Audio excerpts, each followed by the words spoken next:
Hello and welcome to the Apex Racing League GT Championship live on Apex Racing TV and live on the iRacing Esports Network. My name is Sam Fitzpatrick. Alongside me is Adam Hedgecock with Alex Simpson on the cameras tonight.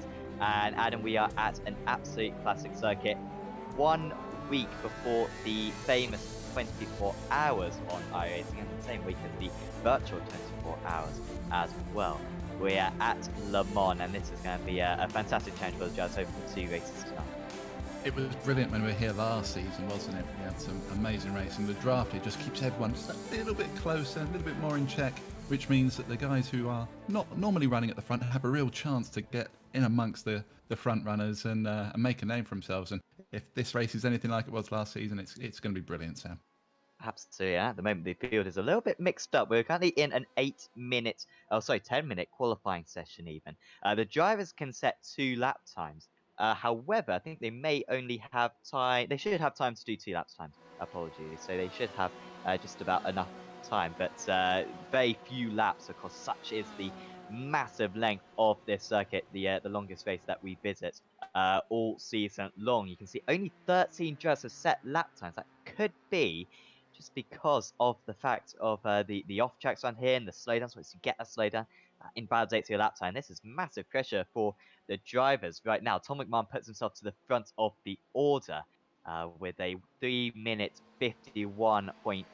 So that's a big time right there from McMahon, and he has been in mighty form in these race ones. He's won 3 out of 3 race ones so far this season. He also won his last race one of last season as well at Spa.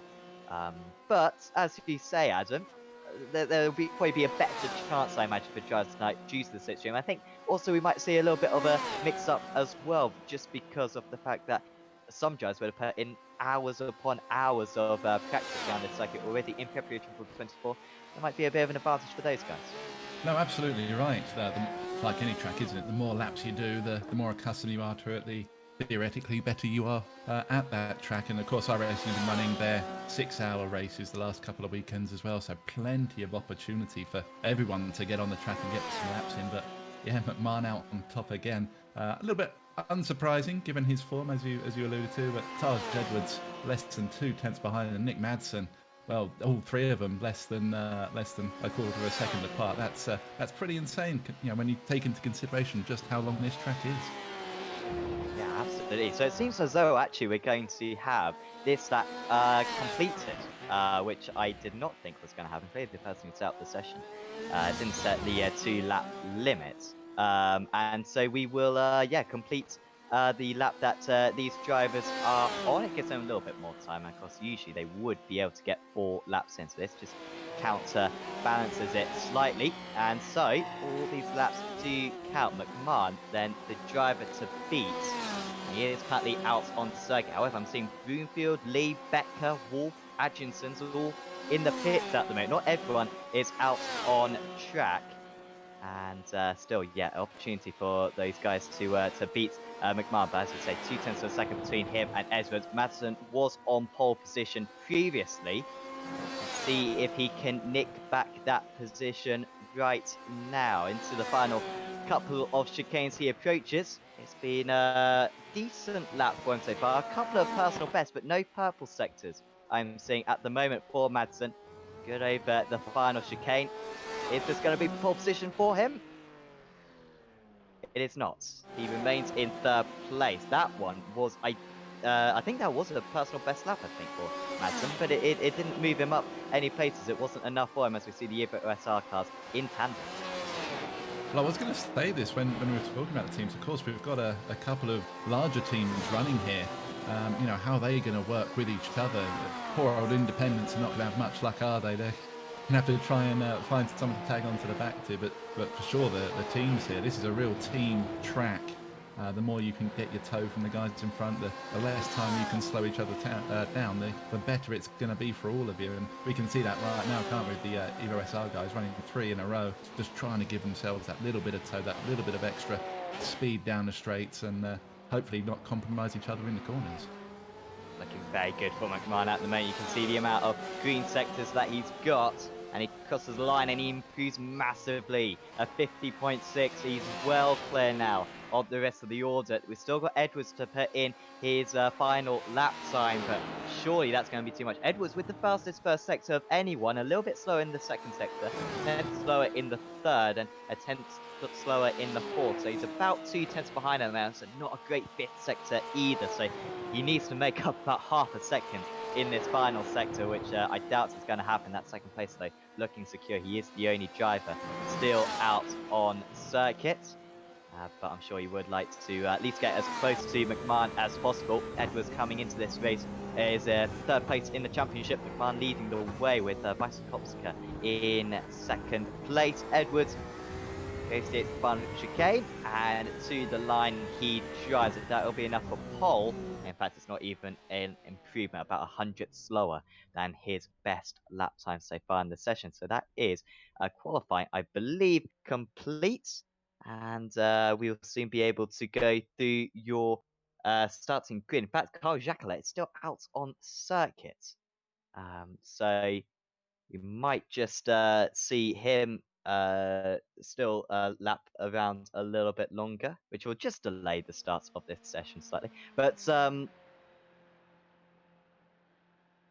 just a reminder as well, on Apex Racing 2, we will be soon broadcasting the Apex Racing Academy GT4 Virtual Racing School series. So if you haven't seen details on that so far, heat racing, all GT4 cars over the course of 5 rounds following the IMSA Michelin schedule. So if you feel like taking part in that, certainly do go to apexracingleague.com and you can find yourself some sign-up details, and also gives you free access as well to the Apex Racing Academy, which you should sign up to anyway. But you may as well sign up to the GT4 series because pretty much no extra cost to sign up to the Academy on top of that. But looking towards this first lap of the race, Adam, the slowdowns around this circuit ever so difficult, particularly down that first Mulsanne straight. Pick up a slowdown there, like that can send you tumbling down the order. Well, it's that good old rock and a hard place scenario, isn't it? You want to take it a little bit cautiously because you don't want those massive slowdowns. But you don't want to take it so cautiously that you get freight trained by everyone behind you. So it's particularly here, it's incredibly difficult to judge that. You want to be driving as much onto the limit as you possibly can, but always with that caution in your mind. And you know, I know from personally driving, but as soon as you have that little bit of caution where you're not quite pushing as much as you would do normally, that's when mistakes happen. And here, yeah, mistakes there, they can end your race on lap one, absolutely. So the final few seconds are now ticking down. So we will finally be able to get onto the grid for this race. It's a short formation lap for this track. Pretty much just a dummy grid before the Porsche curves. And on pole position, once again, it's Tom McMahon with Taj Edwards alongside him on the front row. Then it's Nick Madsen. Good qualifying for Madsen after a slightly disappointing couple of rounds. Broomfield up there in fourth place. He's qualified outside the top 20 on a couple of occasions this season. So that's a big improvement for him. Daniel Lee starts in fifth. Then it's Make Kopsika. Andrew Becker in seventh. Tom Stevens in eighth. Then it's Max Wolf and Mike Horder. Jensen Adriansen starts in 11th place. Then it is Dean Powell, Bradley Hulse, Daniel Civi Savo, Craig Jones, Kev Copeland, Brandon Warren, John Gordon, James Saltz, Aaron Powell, Bob Humphrey, some really competitive drivers there. John Derek, Matthew Chambers, Carl Jacquelet, Joseph Salt, Kevin Kittleman, Andre McCullen, John Chester, Wayne Douglas, David Nichols, and Ryan Jones. It's 31 car field. We expect Jones not to take the start of the race, however, so it's 30 cars for this round. Three of round four of the championship, race 9 of the race 7 of the season, even. And McMahon will soon be taking us away. One of the best starts to any track this, although it's you know, for obvious reasons, the short pace lap. We do get to witness and experience the wonderful jets that fly over the top, make a horrendous noise. But whenever you start a race here, it's always that iconic thing, and you see it, and you're like, "Yeah, I'm at Le Mans. This is brilliant." It is pretty epic how that I believe that only happens once a year at Le Mans, and yet whenever we're loaded up a race, you can load up like an AI race and it happens every single time. It's because it does get a bit tiresome after a while. I mean, I've done some 10 races in a week sometimes, and by the 8th or ninth, you're a bit annoyed by the deafening of the planes. It really does put you off as a driver, and if you don't know that it's coming, it can be quite shocking to you, because it is absolutely. You'll hear it in a moment. It is incredibly loud, absolutely madness. How loud it is, but it should be pretty good regardless. You can see the Ford pace car as well, just pulling your way. That's a pretty loud car as well, the Mustang, but shouldn't be too bad for these guys. You can also see Sol and Douglas. That's a post-race penalties from last race. They'll be starting from the pits for this one. Was it me or was the driver of the Ford pace car? I've never noticed it before, but is he sitting really low in his seat? He looks like he's needs a Yeah, booster cushion. yeah. I think that's probably a wise way to go, to be honest. But they've never addressed that. I'm pretty sure the Ford Mustang pace car has been on the sim for over 10 years, and yet they're yet to fix that one. I now want to see what it's like when you see a driver, whether it's different, whether the pace car driver is just especially small. But I'm not sure if that's the case. So the final couple of push curves. And the pace car will come into the pits. I believe the pace car comes into the pits slightly earlier in these races now was a slight modification from iRacing in the last build. So the pace car should be able to get out of the way of the drivers in plenty of time, but can be tricky for McMahon. And the drivers in the midfield in particular, with the contact being at a risk going through the through the final couple of chicanes. We need to go single file through there. Let's see if these 30 GTE cars can deal with that. We are about to get racing here at Le Mans. The pace car actually comes into the pits later. It'll just peel off into the pits any moment now. There it goes. And McMahon goes from the lead, but straight away Madsen is round. And Lee is just behind as well, just about avoids. Unfortunately, Madsen gets out of the way, but that was massive issue straight away. Good start for Broomfield and Vita. They've been able to get past Edwards straight off the start. Can Vita take it back though? Yes, he can. So Vita up 4 places already into second by the time we even enter a corner. We've also got Andrew Becker as well off the second. Not the first time that Becker's struggled in France. And he's dropped well to the back of the order, and he'll be amongst Douglas and Saul, who started from the pits. It does indeed look like game, set and match with Becker, doesn't it? Yeah, tough start for Madsen there. Looked like he was a little bit too eager on the accelerator coming over that final curve of the chicane and just got himself all squirrely into the side of the car in front, and it turned him round. So he's got it all to do in this race. But what it has meant is McMahon has got a little bit of a gap now, just up ahead of Visa Kopsico, who had a blinding start, didn't he? As you said, up 4 places already. Really going about his way. You can see just down the Mulsand as the gap that's forming. Lee looking to go offensive at the moment, trying to get on the outside line, but the Gold Racing team there is they're not going to let him have any space at all. Just coming off both lines. Who's that? Just running a little bit shallow. Broomfield. Yeah, so Broomfield was up into second place, I think, at one point.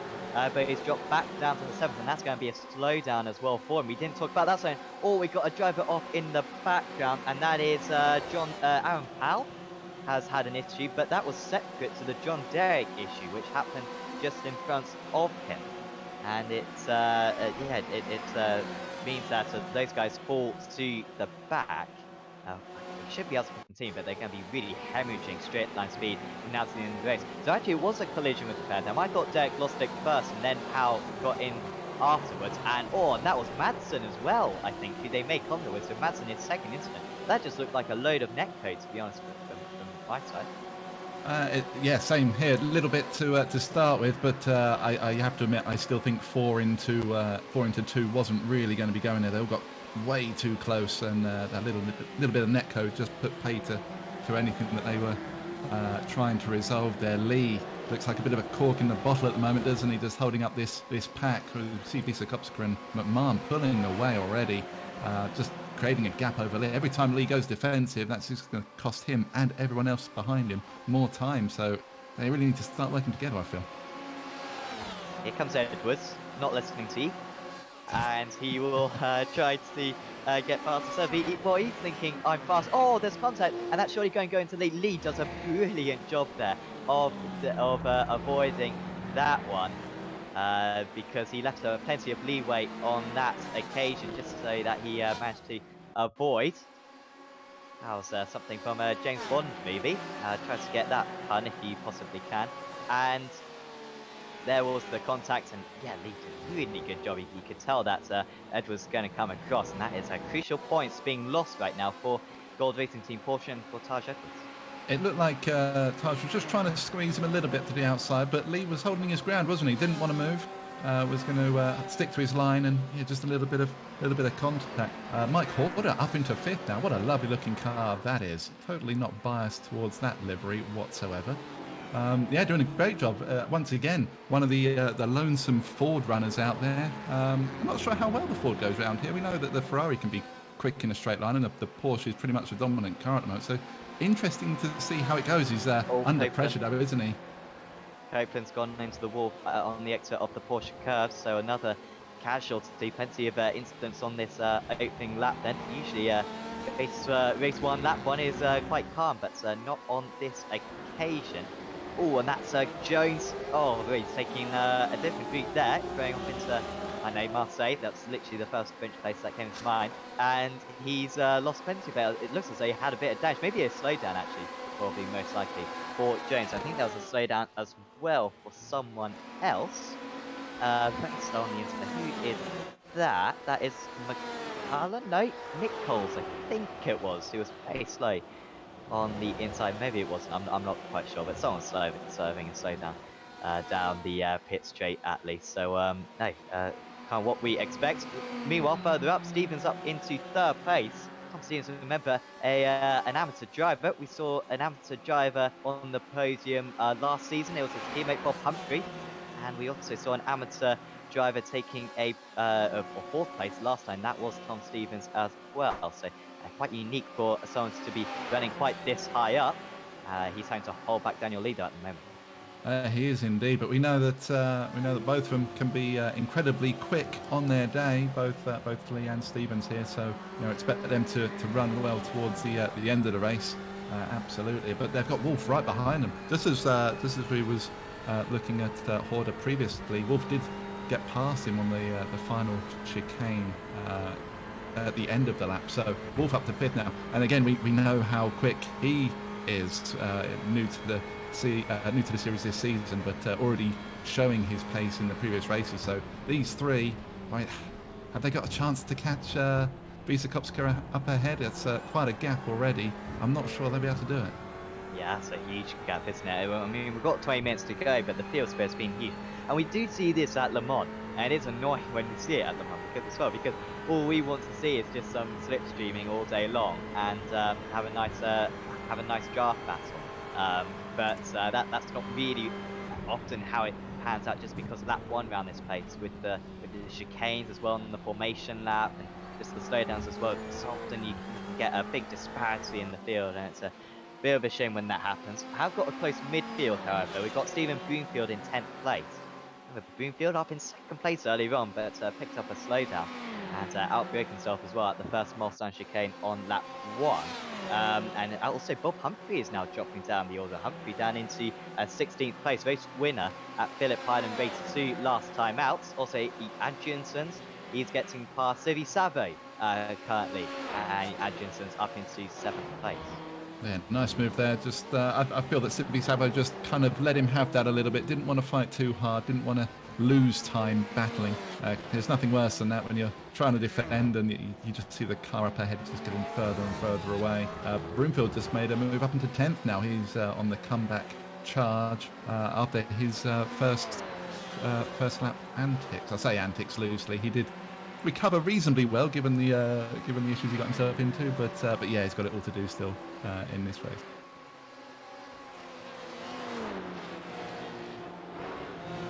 Stevens has got back past Lee then, so they're just easy changing positions at the moment. Here comes Wolf. Oh, this would be a move. Max Wolf. Ho ho! lovely overtake around the outside, gets the inside for the next one, and there was nothing that Lee could do. Look at Horder as well, chasing onto these guys.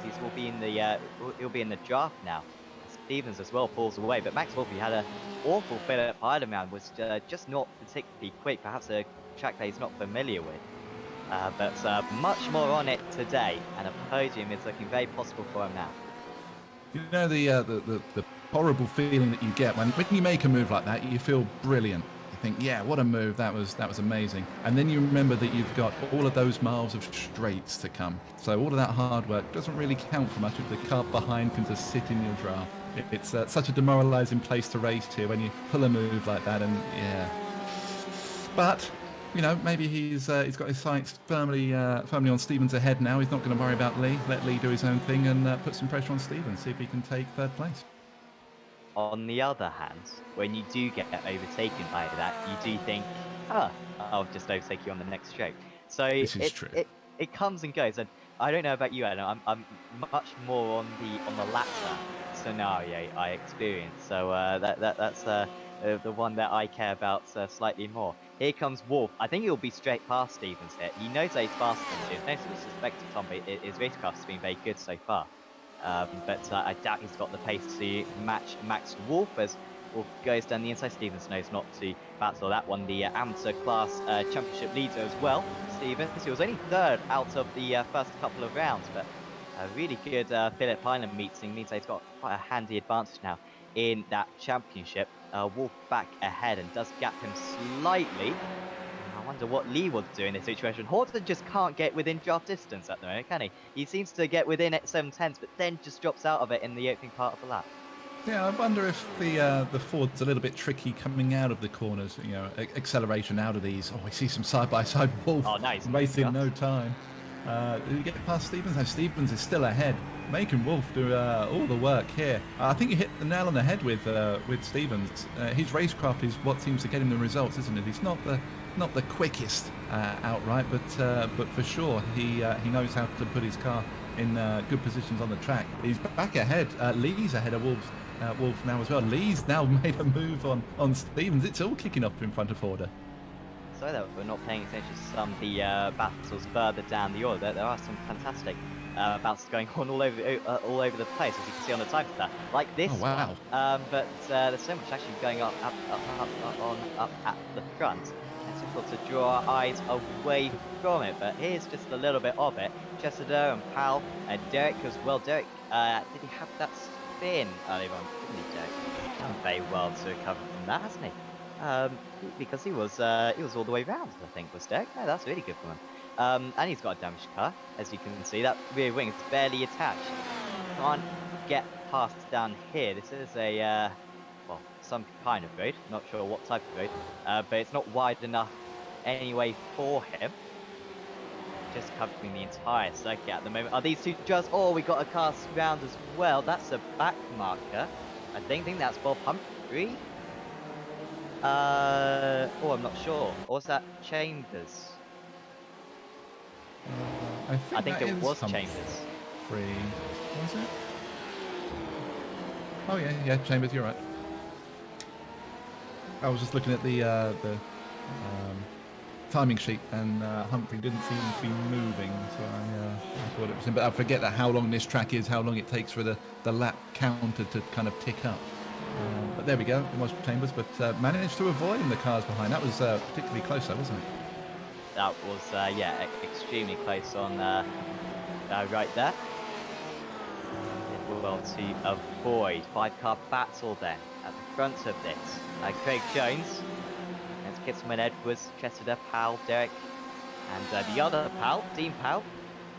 And we've seen the two Powells much more on the same piece of circuit this season than we did last season. I think Dean Powell has improved his performance slightly, and he's been able to catch up to Aaron Powell slightly. He's currently 5 seconds behind. Poor exit there for Chester, and I think Powell will be straight past. Right, going defensive, and here comes Derek as well. Pascal will be really careful of this one. Oh, slide for Chester, and he gives up a couple of places.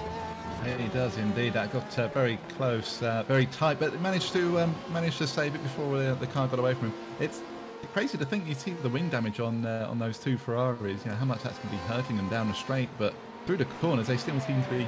Well, I was going to say pretty planted until Derek got a bit of a swapper on, which put Tressida right back on his tail again, but Powell pulling away now. I think that the two Powells have got closer together this season because they heard how confused we got all last season about which one was which.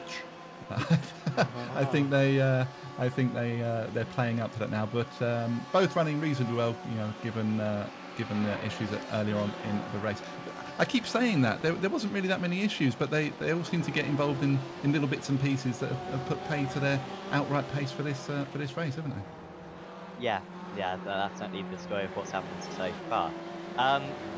McMahon and Bicycopsica, it's decently close. We thought McMahon would run away with this. Remember, McMahon, 3 out of 3 race ones so far this season.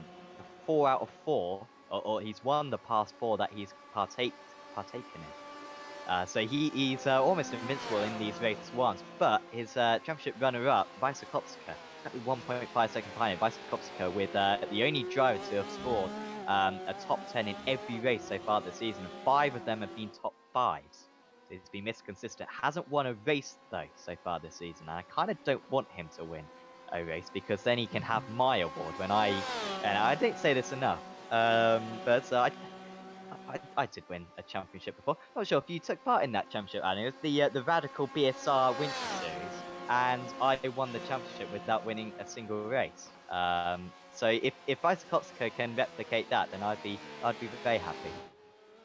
I didn't race in that one, no, Sam. But you missed out yeah. on some great driving. You really did. You have to sort me out with a highlight reel. I might do that, to be honest. Yeah. Who have we got now? Salt having a battle with Broomfield. Broomfield going around the outside. That's a really awkward corner. You just throw the car in and just try and get it slowed down. Just enough. You don't want to lose too much momentum. And of course, look how close again. Broomfield just overcooked it a little bit. Got a little bit close to Salt in front, and almost gets collected again. Broomfield having major issues this race. So strange for Broomfield because every race so far this season he starts near the back and then he's made his way up to the front. This time he finally got a good qualifying in, and yet he's down 13 places now with a couple of mistakes. He pushed too hard on lap 1, and ever since then he's just been falling further back. Stevens is going to be overtaken here by Horder. This would be by far Horder's best result of the season. I don't think he did Phillip Highland. He didn't, no. He didn't do Phillip Highland, no. But apart from that, this season he's been really consistent. I think he's finished in the top 20 in the other 4 races that he's done. But a top 5 would be far better. Stevens with a slowdown, and that might leave Adriansons as well behind him. And from looking like a comfortable amateur victory, Adriansons might be able to nick this one off him.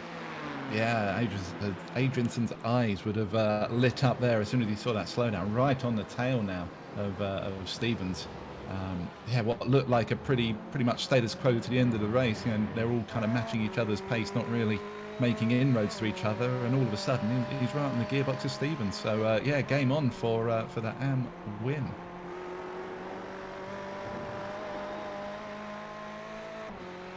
Atkinson's kind of quite far adrift in the championship. The Jazz also get penalty points as well in this championship. So if you get 10 incidents, then that will give you 5 penalty points. So for every 10 incidents, you get 5 penalty points. If you get a completely clean race, which is unlikely around this place, but if you do manage that, then you get a bonus point as well. So not just the results for these guys, also keeping within the white lines is important.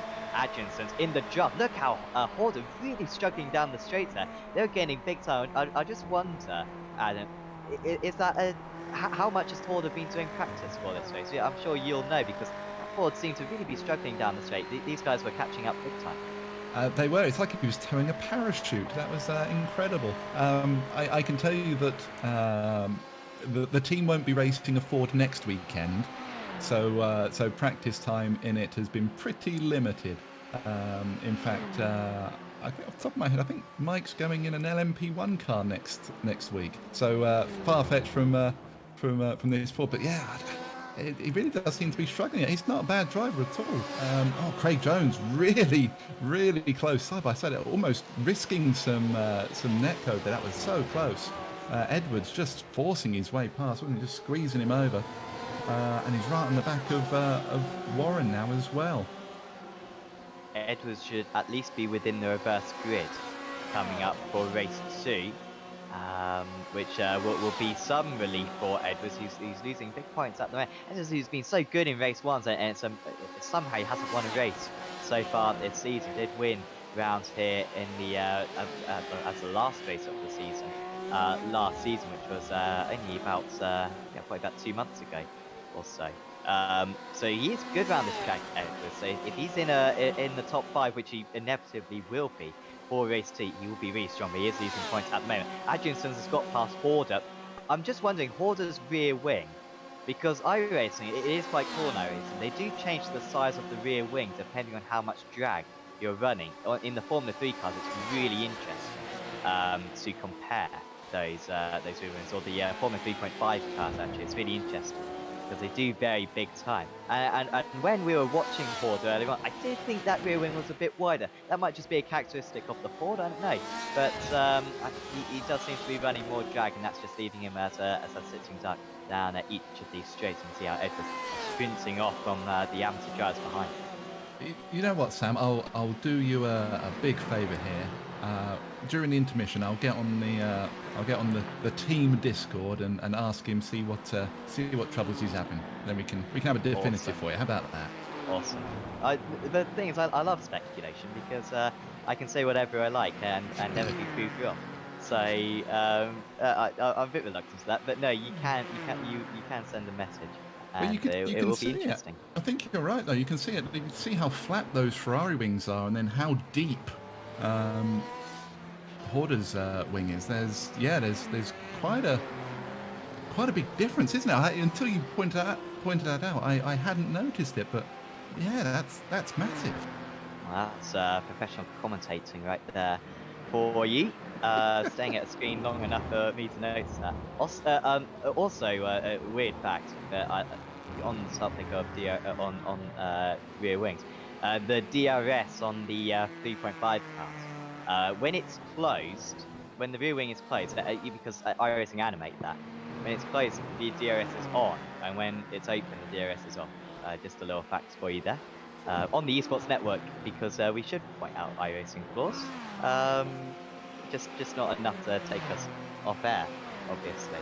Adrianson's actually pulling away now in 5th place, and Horder will struggle to close that gap anymore. You can see he's actually losing time, despite the fact that he's probably within draft range. Just backing up my points more and more. Civi Sabo is onto the back of Gordon now.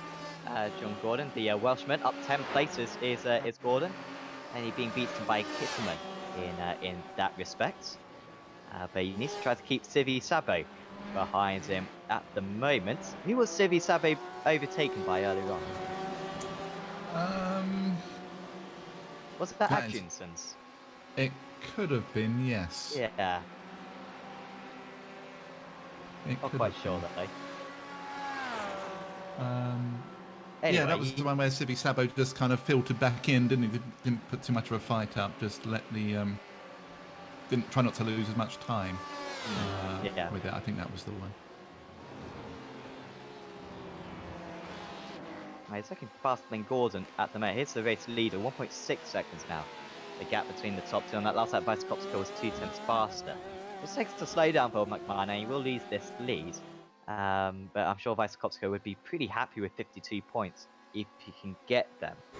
Behind them was Bradley Pulse, who is currently only 1 lap down, which will mean he won't finish on the lead. He won't be eligible for the reverse grid, but he won't really care about that.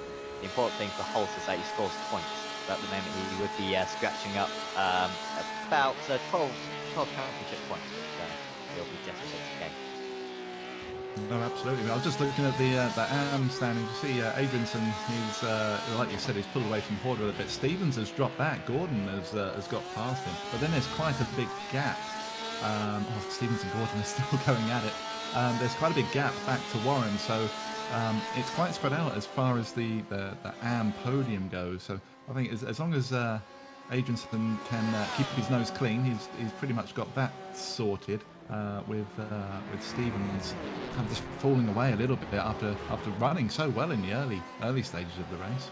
And then yeah, Warren a long way back from there, way down in 12th position, but time-wise, an absolute age away.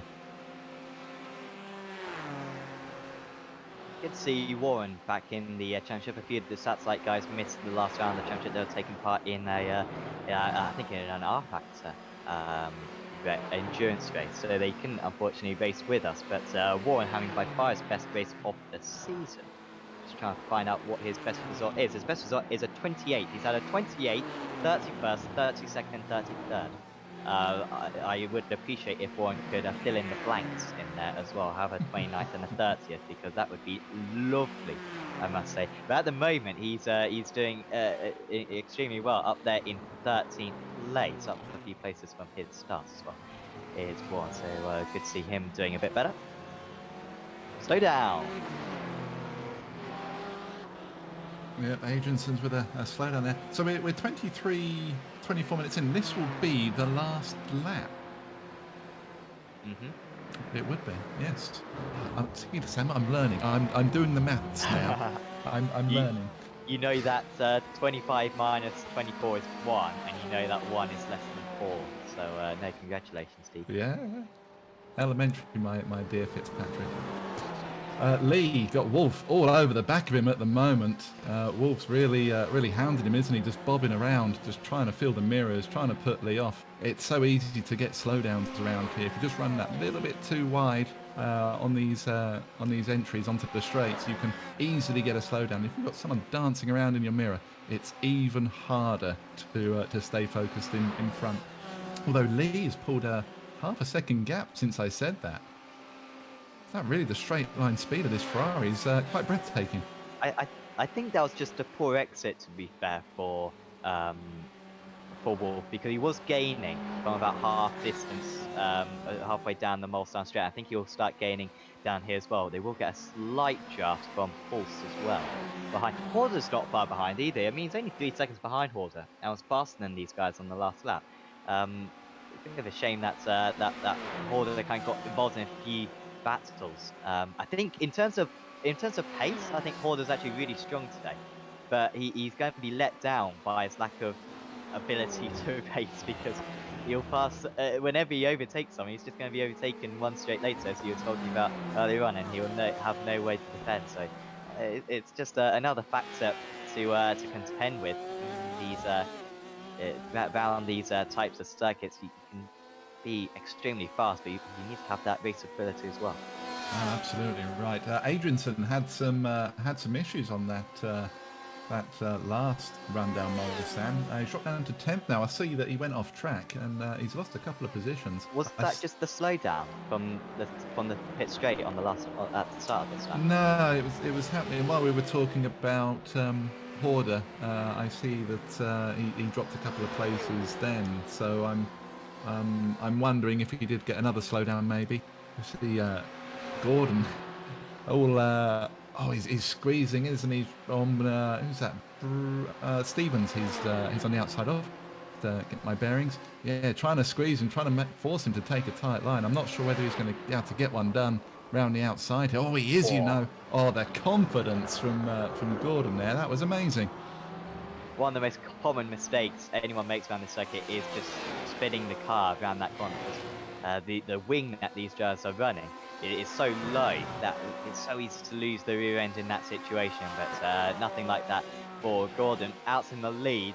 Looks like it's going to be 4 from 4. It's going to be 5 out of 7. 5 out of 7? I think it's 5 out of 7 for McMahon, which would be absolutely incredible for his race win so far this season. It is 5 out of 7. Yes. Stop with the notepad, Adam. Yes. Because it is going to be race win number 5 for Tom McMahon, and he'll extend his championship lead as well. He wins race 1 at Le Mans. Second place, Vice Kopsika, and Lee will round out the podium, but a long long distance back. Does hold off Wolf, who just couldn't battle him in the closing stages. But that's now Lee's third podium of the season out of 7 races. This is a guy who didn't get a podium last season as well. So well done to Daniel Lee. Wolf with a much awaited return to form in 4th, and Horder with his best result of the season in 5th. Stevens wins out of the amateur drivers due to Adrianson's, we believe, slowdown on the last lap down the first Mulsanne straight. And Edwards finishes in 11th place. Pacey was Edwards, but an incident in the early stages really held him back. But he might be on pole position or near pole position for race 2. Tressida taking a lot of curb in the closing stage. I think there might even be a slowdown here for Tressida.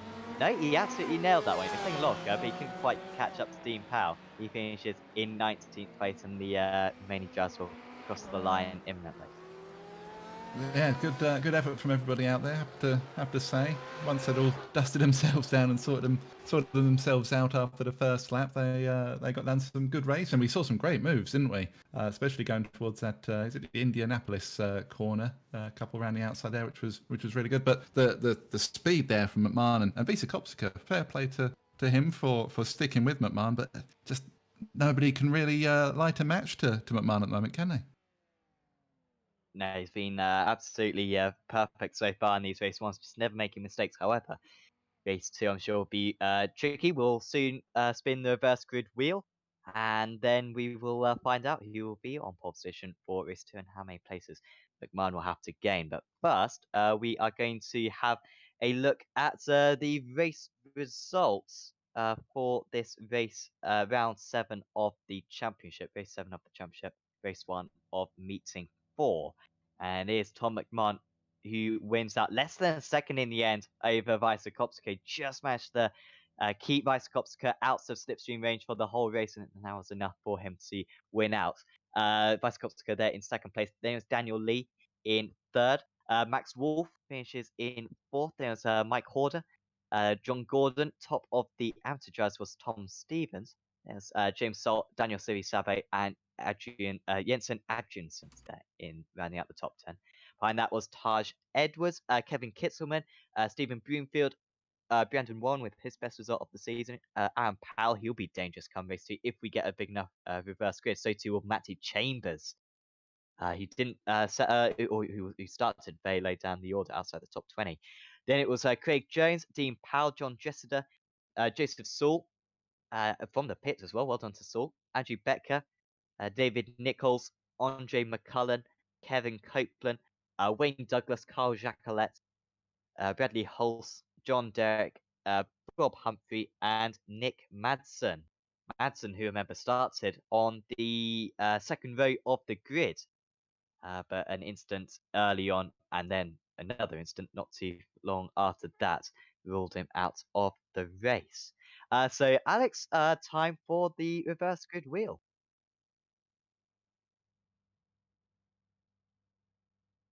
Now, right, here we go then. Let's bring the wheel up.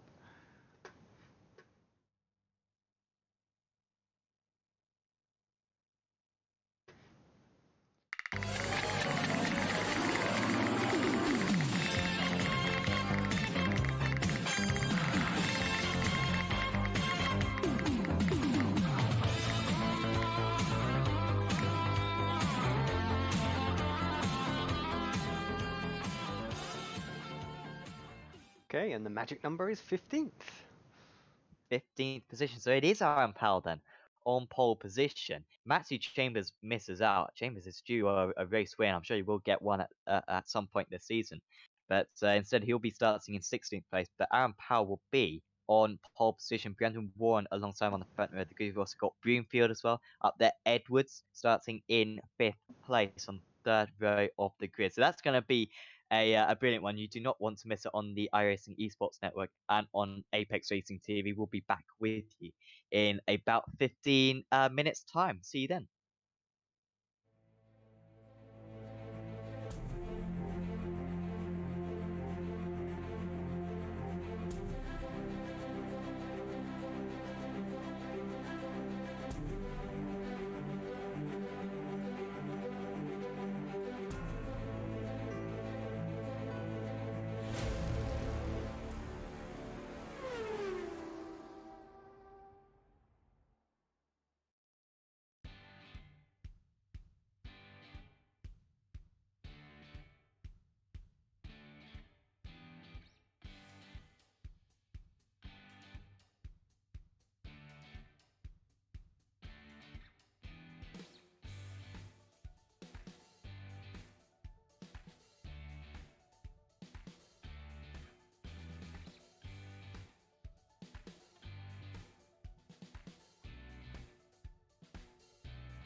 Welcome back to the Apex Racing League GT Championship, live on Apex Racing TV and live on the iRacing Esports Network. Once again, I'm Sam Patrick.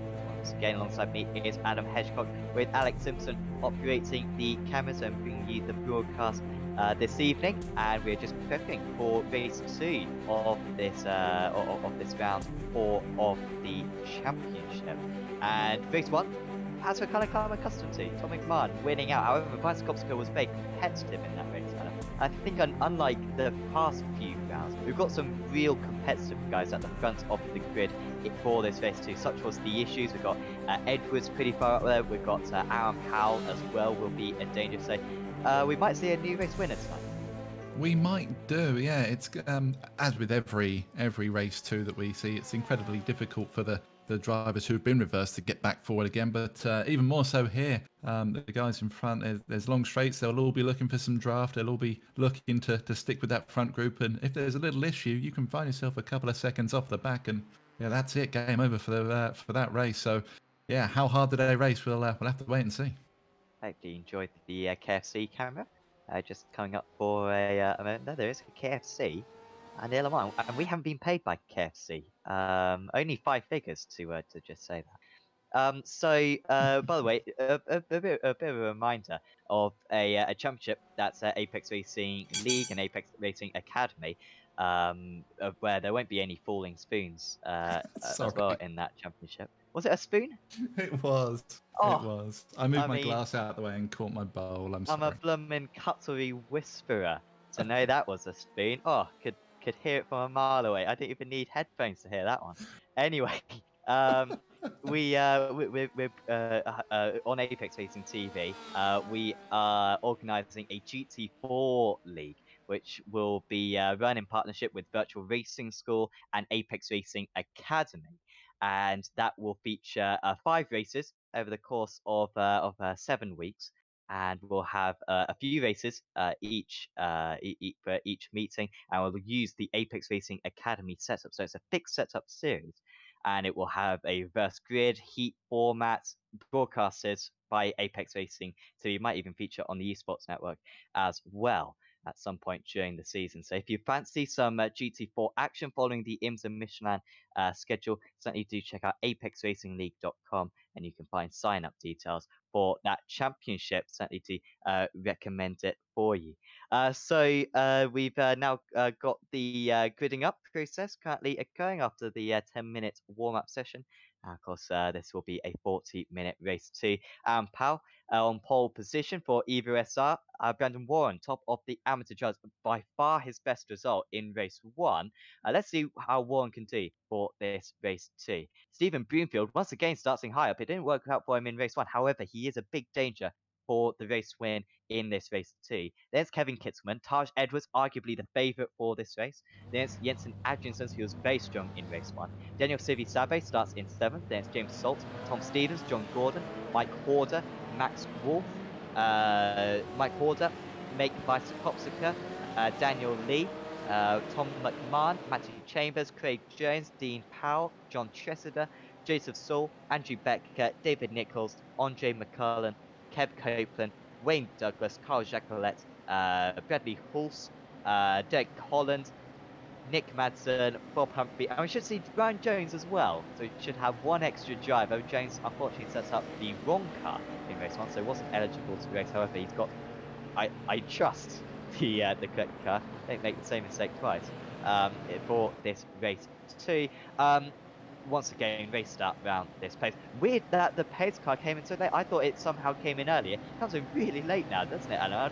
I'm not sure if that helps or not. I almost feel to say the double file through that first chicane. It's almost more tricky to get into single file for the second chicane. I love iRacing because of the realism that it kind of gives us home enthusiasts. But when I saw the pace car pull off in race 1, I thought it was something from Fast and Furious with like a triple handbrake or something. He went all kinds of sideways, didn't he? Yeah, I'm not sure I'm a fan of that, to be honest. I don't understand how they don't just use the AI for that. Instead, they have to use some weird physics, which isn't used for anything else in iRacing, for it to do the slide, as you say, Fast and Furious 9 perhaps. Will it be Fast and Furious for Aaron Powell? Hopefully, it will be the former, not the latter. We're about to get underway then for this race 2 of the evening. They have to really hold back for a long time. They can only get on the throttle approximately now because the pace car is coming into the pits.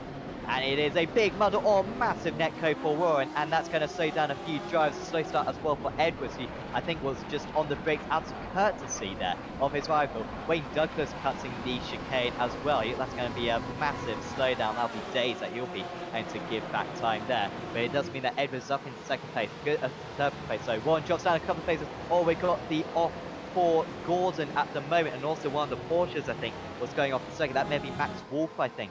He's now having to let go a lot of drivers. The top two sprinting away from the rest of the order, and it's big changes behind. Adrianson's down a couple of places. Good start for Salt. He could get a podium or maybe even a race win in this event. Good start for Weisskopska and McMahon as well. They're up 3 places each, and Nick Madsen has gone from 30th up into the top 20. A little bit clumsy, wasn't it? Kind of feel bad for Visa Kopsika there. Big dose of netco, wasn't it? Just coming onto the start-finish straight, which I kind of feel that bred everything else that happened afterwards because everyone was checking up. They were trying to sort themselves out. We see Taj Edwards just moving up past Broomfield here. Wonder if these two are going to start working together and hunt down Powell and try and take this race by the scruff of the neck. Everyone just filtering down into the first of the chicanes, trying to keep it tidy, trying to avoid the slowdown. But yeah, big gaps appearing already, Sam.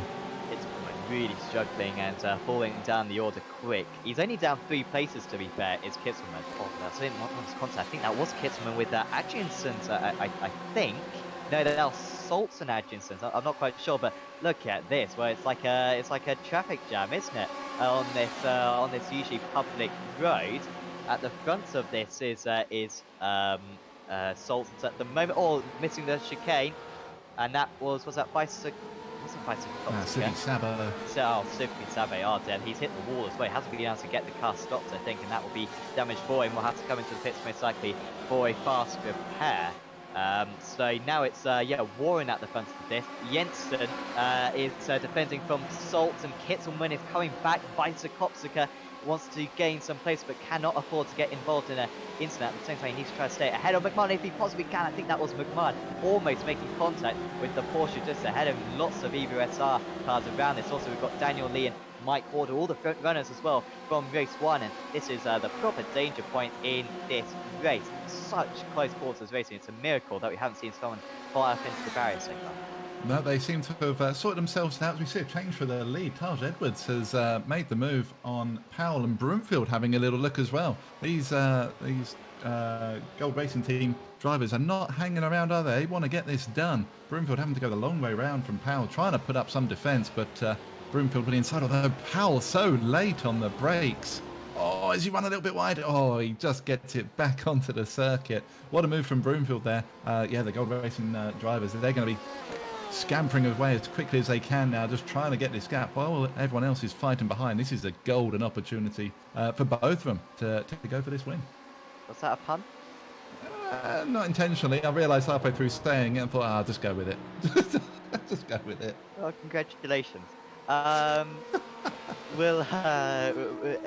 now at 8 tenths of a second there. That was interesting because Powell let past Edwards pretty much. And then the moment that Broomfield tried to get past, he was like, oh, I'm not letting you pass as well, mate. And tried to keep that pace. In the end, it was kind of unwise for the pair of them to fight it so hard because now Edwards has pretty much broken the draft to those guys. So, not quite the smartest thing to do there. You can see the gap now 1.1 seconds. Adjinson's with another slowdown. He's got a couple of them so far today.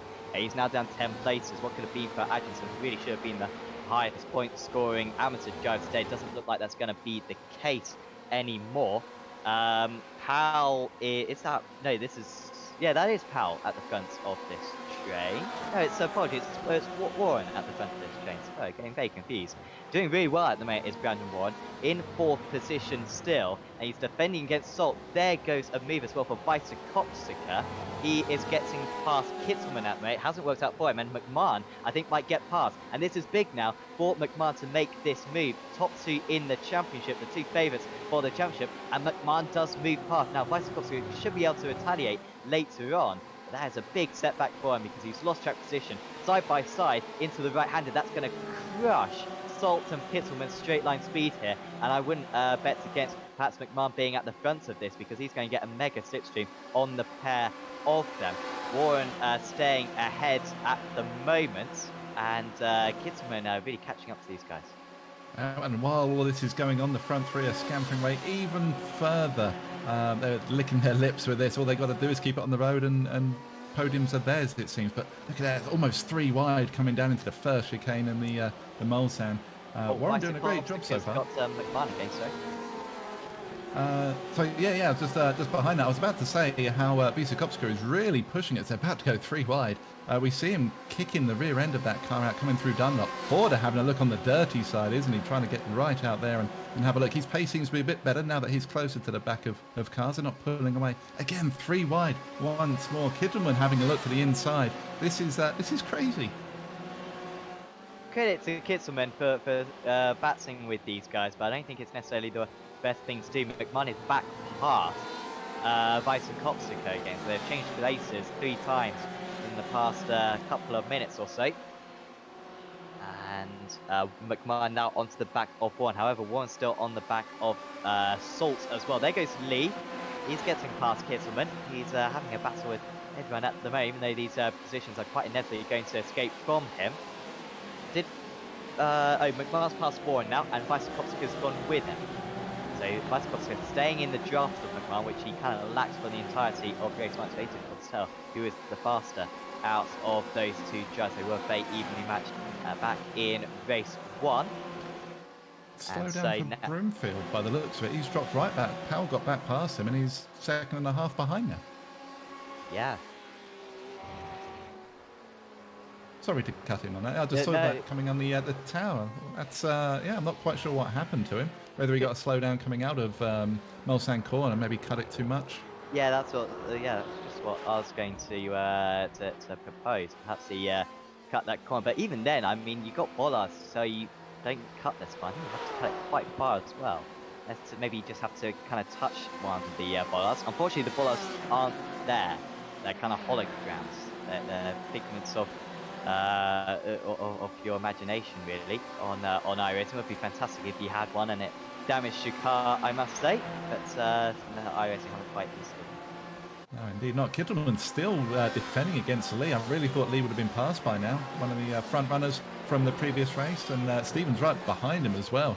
We know how quick they can be, the pair of them. Kittelman, not known to be the one of the quickest guys in the league, but he's certainly holding his own, isn't he? 9th position at the moment, doing a sterling job. Order looks on course for some big points as well. He's up 3 places from his start. Also, Adriansons and Becker getting onto the on the back of this train now. Alston lead. Edwards 2.6 seconds clear. You can see fastest lap of the race for him. That last time round, Powell comfortably ahead of Broomfield. Now Salt once again having a very good race. He's had a few good race 2s in recent weeks. Barcelona and Phillip Island getting a 3rd and a 4th, I believe, on those occasions. They might be on course for another 4th place as well here. McMahon hasn't dropped by Kopsica, and they got Salt with them now. This is something that I'm looking forward to, I must say, Alan, because we haven't seen Salt versus McMahon much so far this season. I think did you race against these guys in British GT? I think in American GT you would have been in a different class to them, but they are pretty similarly matched, these 2, but we haven't seen them properly battle all season long. I didn't participate in the British GT, unfortunately. I didn't. I just didn't have the time. But certainly in the American GT, while they were whizzing along in their GTEs, I was admiring them. As we see, they're just switching around. Looks like they're just using the draft, aren't they? Just helping each other, just move along just a little bit quicker. That seemed very orchestrated, didn't it? Just that little switch. But yeah, whenever we see them on track, it's like the Verstappen-Hamilton thing, isn't it? We don't get to see him on track fighting each other one-on-one that often, but when they do, it's brilliant. I think it's the same for these guys. Whenever we do see them, it's usually a bit of a humdinger. So yeah, definitely looking forward to the next 30 minutes of this. It's certainly exciting. Vice Kopsica has got past Salt as well, so if it was orchestrated, it's was a flat note, I think, between the two of them. That was the only musical reference I could think of. Yep, still can't think of anything else. Flat That's a note, good is effort that a though. thing? Yeah, I think you have flats, don't you, and sharps, and Yeah, but that's not necessarily a bad thing, is it? maybe it's just a minor thing for now. Oh, well done.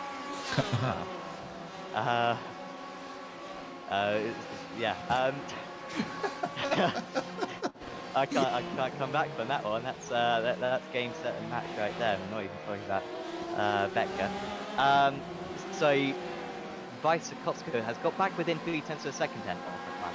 So I think Salt should have the pace to keep up with those two guys from now, and then they should be able to catch up to the likes of Powell and Broomfield by the end of the race. Adriansons is overtaking Jones at the moment after being overtaken earlier on with that big slowdown. We're also going to have Civi Sabo, who's being overtaken by Humphrey. Disappointing round for Humphrey. Remember, he won race 2 at Phillip Island by about 5 seconds last week, but it's been a miserable round for him.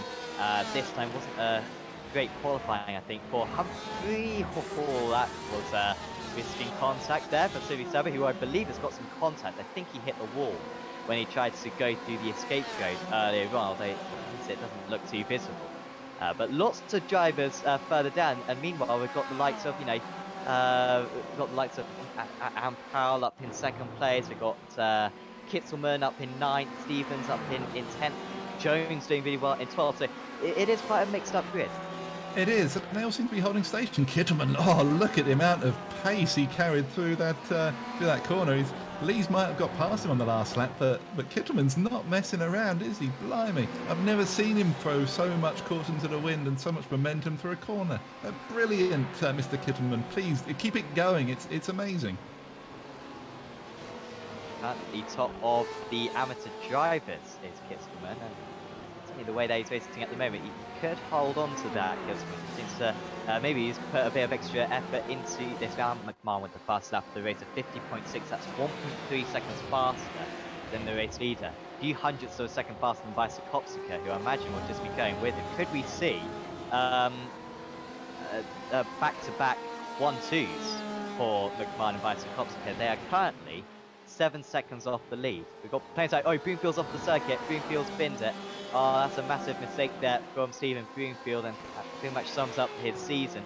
Occasional moments where it's looking like it's going to come to him, and then making a mistake. You could see how he was being caught big time, and then, oh, he slips away onto the grass.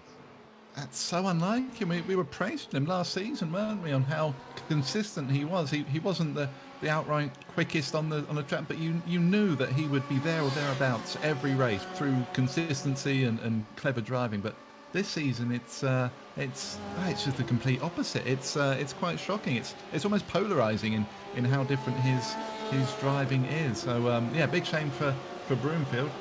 Massive shame for him, in fact. But that does mean that McMahon now up 12 places into 3rd on the podium now. Maybe he can bridge that gap to Edwards and take a back-to-back double, but he's got to go some. He's 6.5 seconds behind as it stands.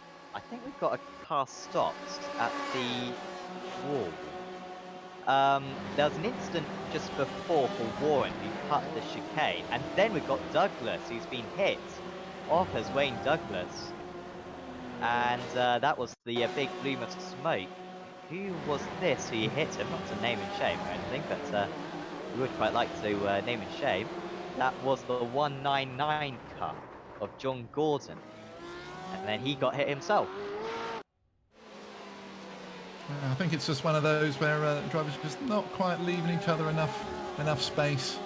We see it quite a lot in the first races, don't we? Where the drivers really are vying. Yeah, Broomfield and Lee behind as well going by. And then the cone's gone flying off into the gravel trap as well. It's all kicking off at Mulsanne Corner. Can't be throwing cones into the crowd like that, dearie me. I was going at incredible speed. Here comes Vysokopsika. I thought Vysokopsika would just stay behind McMahon and then let him tow them up to the back of the other guys. But I think Vysokopsika knows that he needs to start outscoring McMahon if he's going to challenge him for the championship, but that little bit of a half attack has not really helped anyone apart from putting James Saltz onto the back of them, and now Vice Kopska might have show himself in the toe perhaps there. It wasn't quite safe as his foot, but that's all a little bit unnecessary for him. It's cost them a few tenths of a second. They are catching up to Aaron Powell. There's now a 5.7 second gap between first and third positions. Do you think there's any? Do you think Vysokopsko might try to hold up McMahon so he doesn't catch up to Edwards as a ploy to get Gold Racing Team on the top step of the podium? You know what? I was about to ask if you wanted to don your tinfoil hat, because I was about to say that exact same thing. Maybe Vysokopska knows that that gap to Edwards is a little bit too much for him to do with his pace, but maybe if he can hold McMahon up enough, it will give the team the win. Echoing exactly what you said.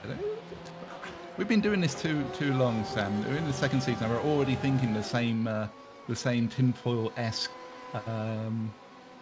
What is the word? The word has just escaped me. Conspiracy? That's the one, thank you. Well, all I can say is don't walk into a microwave, because you're going to break the microwave probably with that amount of tin foil that you put into that. I think it's tin foil, isn't it? Tin foil can't go in a blooming in that thing. I think it's any metals. Any metals. Okay. Oh, in the background, two Ferraris off on the final chicane. And we saw, Matthew Chambers back to the pits. Chester and Derek? Just seeing out the commands. Yeah, John Derek. Yeah, there we go. Oh, slow down already. He's still going for the move. Oh, that was a bit. Come on, John. I'm pretty sure he had a slowdown at least, because he cut that corner completely.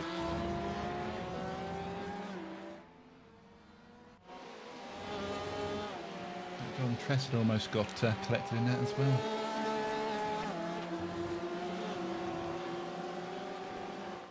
So back with these guys. The what is it? The peloton, Adson, where it's the second group of cars. Or the second group of bikes. Okay. I think so. Yeah.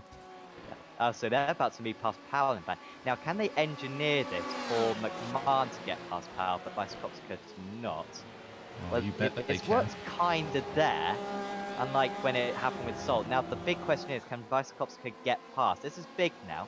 Vysokopska doesn't really want to pull out too early. I think he's a good distance back at the moment, but he has to make this one straight away. But obviously, McMahon will give it a draft to his teammate. Oh, he's really close in line there as Powell.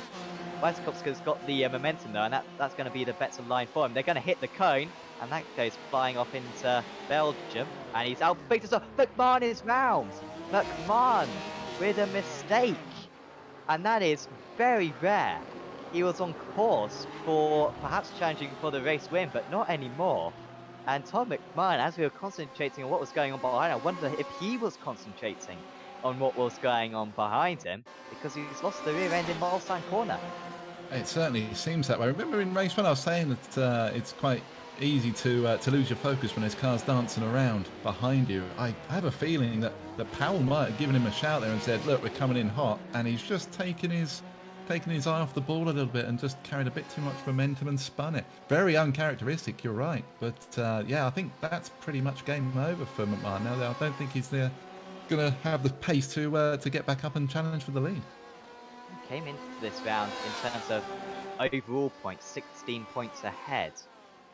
So after race one, he had opened up the gap to 24 points, but he's going to be losing a few points at the moment. However, Salt is doing his best to try to take some points off Vysokopska. He goes around the outside. We'll have the inside for the next corner. That's good defense from Vysokopska. They're 6.6 behind Edwards. Now, we're not sure what Vysokopska's pace is, although he was very quick in race one, to be fair. Yeah, let's see if he can catch up to Edwards.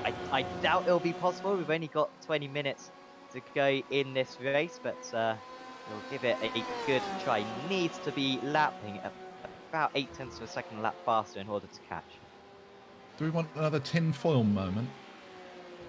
What do you think Salt's going to try to hold up Bicycopsica to bring McMahon back into this? Well, there is that, but is Vasicopsico, does he want to catch Edwards? Because in doing so, he'll tow Salt with him, and maybe even Powell.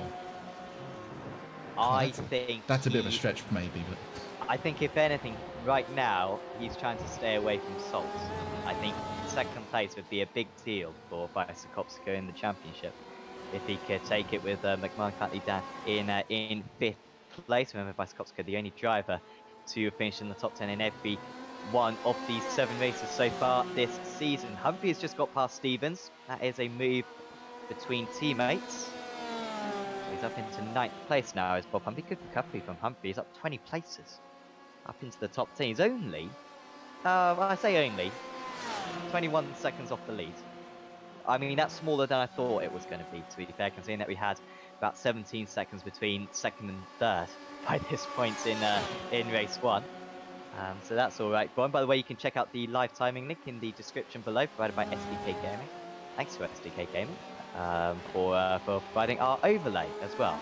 If you want an overlay like this, and you can customize it loads as well. If you ever watch our broadcast, we have quite different overlays for each of the racing. You can do that customization as well if you know a bit of CSS. And you can really make it for yourself as well. So it's really good for streaming and such. And also thanks to Virtual Racing School, our other broadcasting partner, who are helping us with that GT4 league I was mentioning earlier on, and also provide some fantastic setups, as you probably know. So do check out them as well. So we appreciate that. McMahon has been overtaken by Broomfield. he has. He's really struggling. I wonder if he's cooked his tyres a little bit.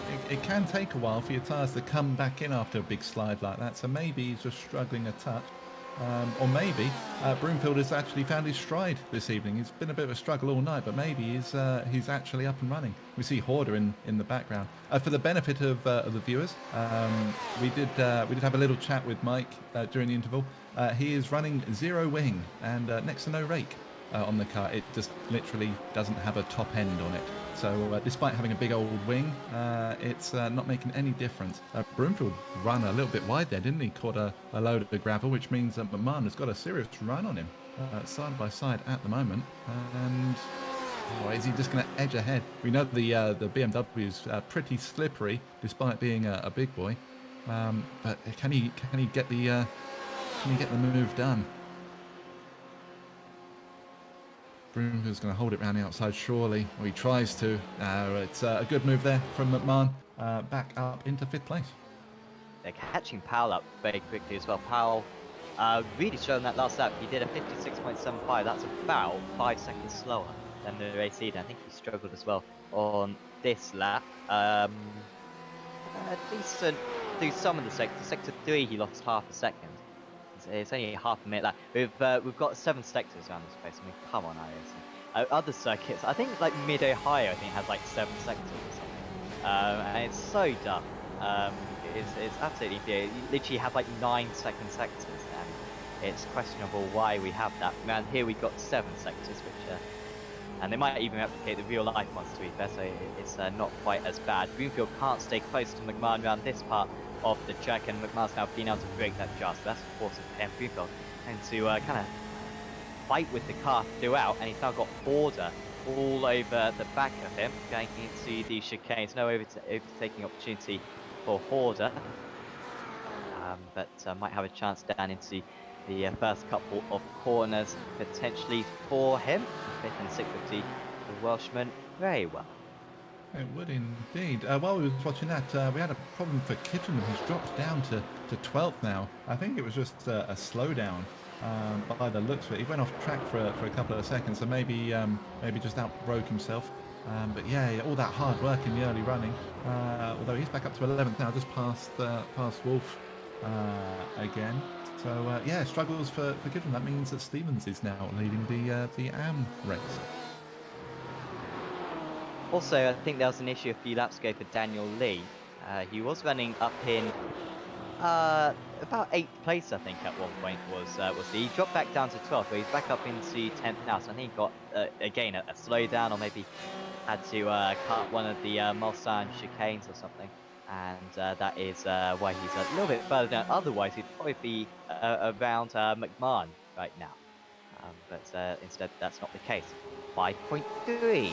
The gap is down to 9 tenths of a second faster. I said 8 tenths of a second faster was needed. That's a complete guess. But by just by looking at the gap, I think that would be enough to catch at the moment. On this first sector as well, Vysokopska setting the fastest first sector of anyone. Only 1.5 tenths faster than Edwards, but I'll still help him. Shows how he's really confident at the moment. And Salt not battling him. So Salt wants to win this race clearly.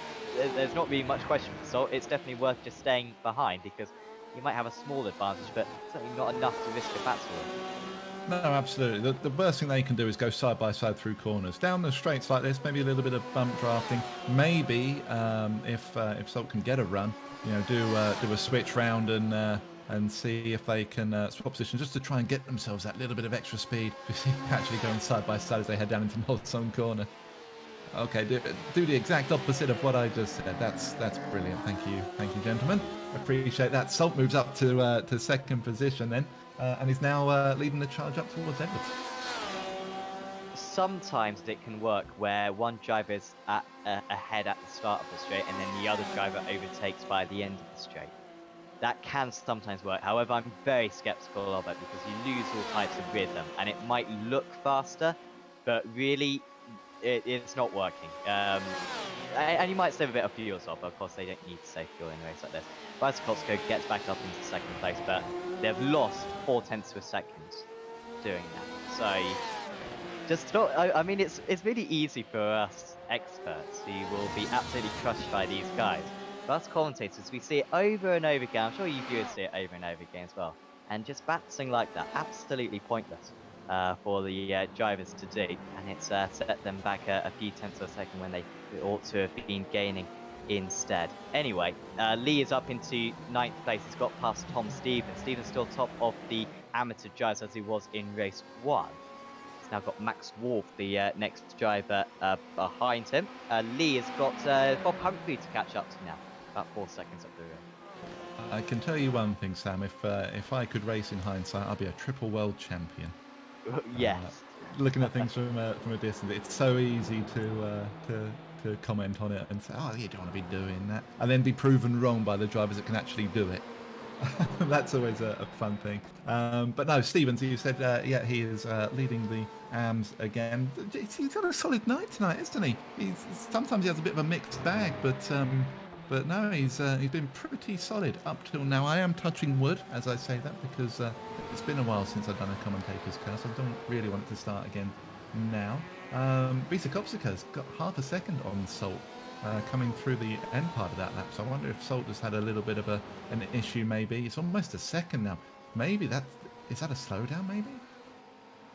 Yeah, he's still losing time. I think Salt has had a slowdown coming through that the last chicanes. Ooh, 8 tenths. I don't think he did. I think it was just maybe a small mistake for him because usually the slowdowns there are about, I think he loses about a second and a half. So I think he just got away with it, but still, he's almost out of the draft, but he is within the draft. So it's all right. As long as you're within the draft range going onto the first Mulsanne straight, it's inevitable that you'll be with them by the end of, or by Mulsanne corner. And you can see that gap from 3/4 of a second down to less than half a second now. So he was just about within the zone. On that last lap, Vysokopska half a tenth faster. I guarantee they lost 3 tenths battling. I guarantee you that. So, Salt, stay behind. Make, if he does fight you, let him go, and you can catch up to him. Because we want to see a nice lead battle by this one. We've only got 11.5 minutes remaining, however. Wolf has overtook Kittelman, but Kittelman's trying to come back now. There's 4 tenths of a second between them. Also, Jones and Powell in that battle for 11th, 12th, 13th, and 14th. Yeah, I think they've swapped positions a couple of times, have Kittelman and Wolf, which again is great because we've seen how fast Wolf is, and Kittelman really sticking it to everyone tonight, isn't he? Just going for it, which is brilliant to see. We did see Broomfield and Powell just switch positions as well for P5. Broomfield now half a second ahead. But yeah, no, if I could give a driver of the race, at this moment in time, it would be Kittleman. I've never seen him drive like this. I can't recall him driving so aggressively, and I'm not going to say so fast, because that sounds horrible. But I've never seen him drive at this pace as aggressively and as assertively as he is tonight. It's brilliant. Kittleman had a good Phillip Island round. He got a 16th and a 13th, big Kittleman. But at the moment, he would be on for beating that result. At the moment, beating both of those results, I believe. So he'll try to keep that up. Phillip Island, lots of drivers made mistakes. You have pretty much half the order having an off at some point. When you have an off around Phillip Island, you lose a lot of time. Whereas this one, I think, has been a lot more legit. He did start further up, but I mean, everyone's so bunched up. There's not really much of a time advantage, whilst there may be a small track position advantage. And he's staying on Wolf at the moment. He knows he's no point overtaking Wolf. Stay with Wolf, who might even be able to catch up to Stevens by the end of the race. And they are now starting to drop the couple of drivers behind as well, of Dean Powell and Craig Jones. Joseph Saul as well is under pressure from Brandon Warren, who went off, I believe, at the first corner or before the race even started. In fact, got a load of netco contact before the starts even occurred. He's on to Saul at the moment. Those are the closest battles out on circuit. Broomfield as well, getting past Powell earlier on this lap. I think, Adam, you may have mentioned that one as well. But Broomfield up into 5th place. Yes, I did. You're right. Wisakowska with the quickest lap by some way. Wow. Yeah, that's a mega lap. You can see just how much he's dropped Salt behind him, and just a smidge over 4 seconds behind Edwards now. Where did that come from? That wasn't even close, was it? A 350.4 compared to a 51.6 for Edwards and a 51.1 for Salt. That's half a second just out of nowhere. Been very intermittent so far from Wisakowska in terms of catching up to Edwards. It seems like one lap he takes a second out, and then the next lap there's pretty much no difference. But now that he's dropped Salt, he should be able to start closing in properly on Edwards without any disruptions from behind. It's another fastest first sector for Wisakowska. 2/10 faster in the first 33 seconds of this lap. Sector 2, I think, comes up around this point. In fact, we may have already passed Sector 2, to be honest. If we have, they pretty much matched each other through Sector 2 on this lap. So, of course, to go down these stretches, not really much area to catch up. But 4.2 seconds. Problem is, these laps, that they tick by really quickly, don't you? You kind of look at it, and 1.2 seconds, that's massive. But around most circuits, if you equate it to what a normal lap time would be, that's probably only half a second. So it may not be enough. It's going to be close, that's for sure, and we're enjoying a lovely onboard, aren't we? Just get to see how quickly this Porsche, still the best sounding GTE car, is as it flies down the Northend Straight, absolutely screaming to high heaven. But yeah, he's pretty smooth. I'm really impressed with how late and aggressively he's braking. But he's not snatching at anything. The transition from through the corner is nice and smooth. Another couple of tenths off of Edwards just in that corner alone. It's going to be close. It's going to be really close. Salt nearly 2 seconds back now. Wisakowska is going for it.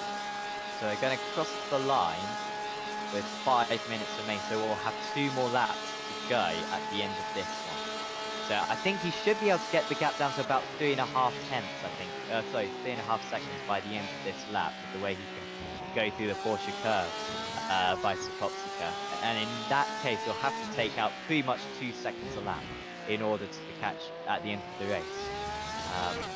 I don't think the toe isn't going to quite help him. He'll probably get within draft range just as he approaches the Porsche curves on the last lap. But if Edwards makes a mistake, certainly if he gets a slow down, this one will be open once again. 2 tenths faster for Wisakowska through Sector 4. And I'll keep an eye on what his Sector 5 and Sector and 67 times as well. By the way, on that last lap, Bicyclops was 4 tenths faster in the final sector. So watch that relative potentially reduce even further. Gets below 4 seconds. Salts decently far back now. You can see the battles further down the order as well, starting to neutralise Powell quite happy to stay behind Greenfield, it seems, and Stevens quite happy to stay behind Wolf. So this one is going to be the closest point towards the end of the race. Bicycopska not really gaining much. Edwards, very good lap this time. He's going to cross the line and do a 51.21, and Bicycopska not reaching the heights of his previous lap, 4 tenths slower than his previous lap. He's still 4 tenths faster than Edwards, but he needs a whole lot more than that in order to catch. You're absolutely right. It does need that smidge more. We often say it, don't we, that if you don't have quite the pace to keep up with the guy in front, if he's got a gap and you haven't got the time to catch up, just keeping them honest is usually a good ploy, because as you said, if Edwards has any issues here, Bicycopska wants to be as close as he possibly can to capitalise on that. So you've got to keep pushing. You've got to keep the guy in front, honest and knowing that you are there. Taj he's got to drive his heart out now, because one mistake and that's it, all done. Salt 2.5 seconds behind Bicycopska now. That pace out of nowhere, I'm still struggling to see where that's come from. All night he's been kind of there or thereabouts, but nothing like this. This is McMahon territory, dare I say it. Gold Racing Team Porsche entered this race of the or entered this meeting of the championship in the lead of the team's championship. Looks as though they're going to be able to hold on to that one with good points coming in for Edwards and Bicycopska. Remember Eichenberg as well. He starts off the season. I think Eichenberg was in the Porsche as well. Unfortunately, had to pull out of the season. Hopefully, Dennis is watching along and get well soon. Certainly to Dennis on that front. Hopefully, we'll see him back in the series nice and soon, because he was very strong in the first couple of rounds of the championship. Did win race 2 at Silverstone. So the fact that Edwards and Bicycopska are having to drive almost faultlessly in order to win the title, and being able to do that at the moment. Powell stays behind Broomfield. Still 3 tenths of a second behind. I imagine he's going to go for a last lap move. Is Horder catching up to these guys? Not quite. Horder pretty much the same lap time that last time round. In fact, Horder was a 54.0, which is pretty slow. He had a very poor sector 6, which I think is the kind of Indianapolis and type of range, and maybe the start of the Porsche curves. Porsche sector 6, and that's why Horder is a bit adrift now. Stevens has got past Kittelman, so a mistake from Kittelman. I believe he was right on the back of Wolf, but he was 4 seconds slower on that last lap was Tom Stevens, and he drops down to 11th.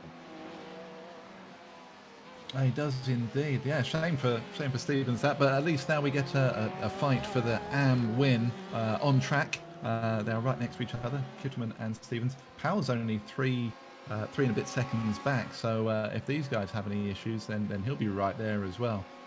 This one's going to go right down to the wire. See Broomfield defending, for everything that he's worth at the moment, isn't it? Against Powell. These guys have been battling for it seems like forever. Broomfield back in front now and just trying to keep Powell at bay, but we know that Powell he won't give an inch really. He'll just keep going and going and going and try and pummel poor Broomfield into submission. Very similar to his Phillip Island race too, isn't it? Broomfield running in 5th place and defending for the entire event.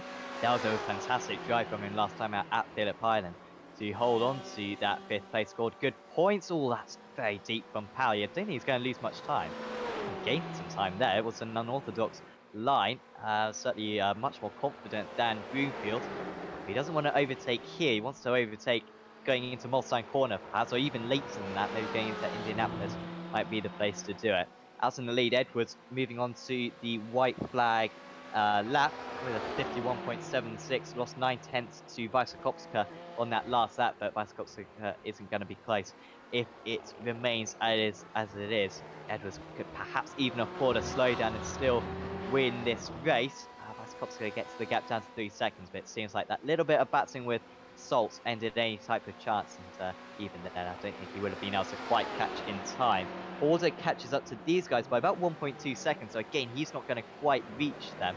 unless they do start batting, which I think is a decent possibility. Nope, you are right with that one. I think these guys are going to battle all the way to the end, and it wouldn't surprise me if we see Horder right on the back of these two as we come across the line. Kittleman has got back past Stevens and has pulled out a 1 second gap. So I don't know if there was issues for Stevens there. Maybe run a little bit wide somewhere. Had a bit of an issue. Although Stevens is closing it back down, I'm assuming down the mole stand at the moment with some draft. But at the moment for the AM win, Kittleman is out in front. Stevens within the draft at least. He might be able to catch up by the Mulsanne corner. Also, Powell right onto the back of Broomfield. You can just see in the background there. Powell stays behind, however. Order now 2 seconds behind these guys. Could we extend this race by 5 minutes? I think it'd be quite tasty if we had a few more laps. It's always the way with these races. It always fascinates me how on the endurance ones, the long races, how you don't see anyone for 6 hours or whatever, and all of a sudden you're all back together for like the last 15 minutes or so, and you only just miss out on the place in front of you, even though you haven't seen them for hours on end. It fascinates me how that works. Yeah, I do always feel sorry for Chad. I think Tony Cloisterman in the Year of V8 Supercar series went on a run of races where he'd have an issue at the start, would fall to the back, and then just as he was catching up to the pack, lapping like 3 seconds a lap faster, you'd get onto the back of them on the last lap and be able to pretty much do nothing. Always felt for him whenever that happened for him, and I think it's going to happen to Horder potentially. Not going to happen for Edwards. I think he had a bit of time to spare anyway. Kopska continues to close, but it's not going to be nearly enough for him to catch and pass. Edwards looks as though he's on course for his first race victory of the season and would bring himself right back into championship contention. Will be outscored by Kopska and McMahon tonight, it seems. But it's still something that will give him plenty of momentum going into the future rounds of the championship. We have a week break next week before heading back to Watkins Glen and Spa, Okayama and Suzuka to round out the championship. Powell has got past Broomfield. He's now having some connection issues. Always off the circuit is Broomfield. Seems like it might be the latter, in fact. The German dropping down to 8th place. So shame for him, right at the end after defending so well for the majority of the race. Out in the lead, it's the Jamaican, it's Taj Edwards. Rounding the Porsche curves for the final time. Now it's just the Ford chicanes to negotiate as well. And it's going to be a Gold Racing Team 1-2. A Gold Racing Team Porsche 1-2. Perfect for the team's championship. But out in the lead, Taj Edwards is going to take the first victory of the season. Edwards wins race 2 at Le Mans, just as he did last season. Kopska didn't have time to catch up. It will be James Salt who will let past Tom McMahon. Will he? No, he won't. Salt will finish in 3rd place ahead of Tom McMahon. It's a decent recovery for McMahon after a spin, but you do wonder maybe he could have fought for the race win if it weren't for that. Powell rounds out another good race for Evo SR with Humphrey just behind Horder. Where is Broomfield in this? Broomfield will finish in 8th place, and Lee would just about beat Max Wolf, who was very strong towards the closing stages in 10th. Kittleman is going to be top of the amateur drivers. Congratulations to Kevin Kittleman, and he thoroughly deserves that. Manages to beat Stevens quite comfortably in the end. Stevens struggling near the end. Copeland isn't going to quite get past Douglas, it seems. Douglas in the wars. He cut the chicane before the race even started. He then had a pretty high-speed incident, I think, into the wall, but he somehow gets a 16th place out of that. Congratulations to Wayne Douglas. We've also got Craig Jones, who I think maybe towed back to the pits on the last lap. He's just dropping down the order at the moment as the others cross the line. I'm rummaging through my notebook. I think, yes, it is. That's Kittleman's first AM win. That's his highest finish in the AMS. His previous best was last week. He finished 2nd in the AMS in race 2 at Phillip Island. So yeah, congratulations to Kittleman for his first AM win.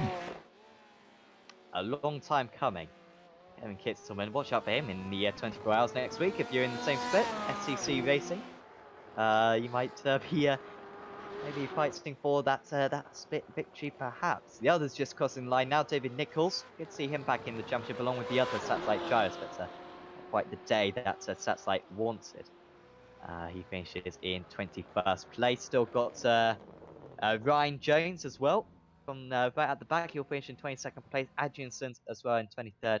McCullen in 24th, and Becker as well. They're all coming across the line pretty similar to one another. Becker, in fact, overtakes McCullen on the run to the line.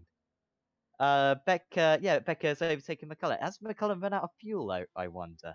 Because he is painfully slow across the line. Oh, what's going on here? Has he got drive? He's got drive. He was just better. He let past one driver there, did McCullen. Probably picked up a 1x as well. So maybe get a penalty point. But he finishes in 25th place for SCC Racing. So, round 8 or race 8 of the championship, round 2, round 4, race 2. I'll get the hang of that eventually. Taj Edwards wins. Mike Vysokopsakit, his teammates in 2nd place. That's nice. That's some nice ACT. Gold Racing Team 1, 2. Then Evo SR 3, 4, 5. Horder, great result for him. By far his best meeting of the season in 6th. Bob Humphrey under the radar, but he finishes in 7th place after starting in 29th. Well done to Bob Humphrey. Stephen Broomfield was in 8th. Then it's Daniel Lee and Max Wolf. Kevin Kitzelman, his first amateur victory over Tom Stevens. Dean Powell, Joseph Saul, Brandon Warren, Wayne Douglas, Kevin Copeland, John Tressida, Daniel Civi-Sabo, Carl Jacquelet, David Nichols, Ryan Jones, Jensen Adjunssons, Andrew Becker, Andre McCullen, Craig Jones, John Derrick, Matty Chambers, John Gordon, Bradley Hulse, and Nick Madsen. Everyone down to Craig Jones there will score points for the championship. So we'll have some interviews now with the drivers, and first up, we're going to have a chat with our race 1 winner. It's Tom McMahon. Congratulations, Tom. We'll talk about the positives first. Race 1. Really, it was the start really that made that one, but you and Make, that was so close. I swear you guys were.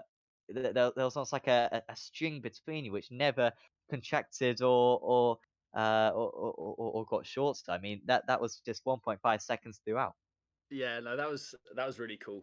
I think once we'd got I think a 4 or 5 second lead, then the track temp just went through the roof, and so the lap times dropped off, and I just couldn't push as much as I wanted to. Like, we've done a lot of testing this week, but it never got that hot through all the different test sessions we had loaded into. So that was a bit of a surprise. And then I think Make he had the option of he could just throw it at the corners where you are like pushing a slowdown. Whereas obviously I had a bit more to lose. If I got a slowdown, that would probably be the race win gone. So especially like the last lap, I saw him closing in. But no, that was a really cool race. And then race 2, you and Make again, so close. I think you swapped places like 3 times in about 30 seconds down the Masterplan straight. And then we have the spin. Now, we've got a few ideas. We've got a few conspiracies. We were wearing our tinfoil hats throughout. What happened from your perspective with that spin? I got spooked by, there was a car, I don't know who was on the inside or the outside, and so I just turned in a bit too sharply into the Mulsanne bend, and the rear just came round on me. I was beating myself up for the rest of the race after that, because that was really annoying. I mean, if you'd given me a 1st and a 4th at the start of the round, I would have taken it, but after doing all the hard work, and we were having such a good battle, like 2 laps in a row, like defended down the inside through Indianapolis, and then to mess it up there was rookie, we'll call it. Well, if it's any consolation, me and Adam called that one absolutely perfectly. So thanks for giving us a chance to look decently You're welcome. smart. What was going on with you and James at the end? James was very slow. Was that just a formation finish? I thought maybe he was letting you pass for the championship points, but are those tactics being deployed by you guys at the moment? He came on the radio and said, "Do you need these?" And I said, "No, you earned them. Have them. I don't want to pick up points from my teammates. It's one thing not fighting too hard when they know if I'm fighting for a championship, but I made the mistake that it's not right for me to take that podium away from Salty because I say so. So no, he offered, but I declined." Well, that's good to hear from you and Make as well. With Taj, I think did the same thing as well. So all good to see that. Le Mans next week, big week in this championship. Are you taking part in the 24th? Yep. We've got an Evo SR. I think we've got a couple of Evo SR teams doing that, so that should be good fun. And then I think it's my worst track in the world after. Is it Watkins after? Yep. Yeah, I You don't like that. you weren't bad there last season. You were racing with the Satellite guys. I'm not. Earlier. Yeah, it's just I just don't get on with it. I just don't like it. I don't seem to have. I can't get as much pace out of it as I want, and I just one of those tracks. So I'll do my best. I mean, my drop round at the moment is Silverstone, so if I can beat that, then that'll be good. Well, congratulations on the race one victory, and once again for a nice heap of points as well today, Tom. Before we let you go, is there anyone you'd like to give a shout out to? Just you guys for hopefully an awesome stream. I'll look forward to catching that probably tonight. And the EOSR guides for the practice and the work that we put in during the week. Yeah, makes it all good. Awesome. Thanks for having a chat with us, and best of luck for Le Mans next week. Cheers, guys. Take care. So that was Tom McMahon, your race one winner for Evo SR. Next up, Adam will have a chat with Taj Edwards. Race 2 winner, but it wasn't all plain sailing tonight, Taj.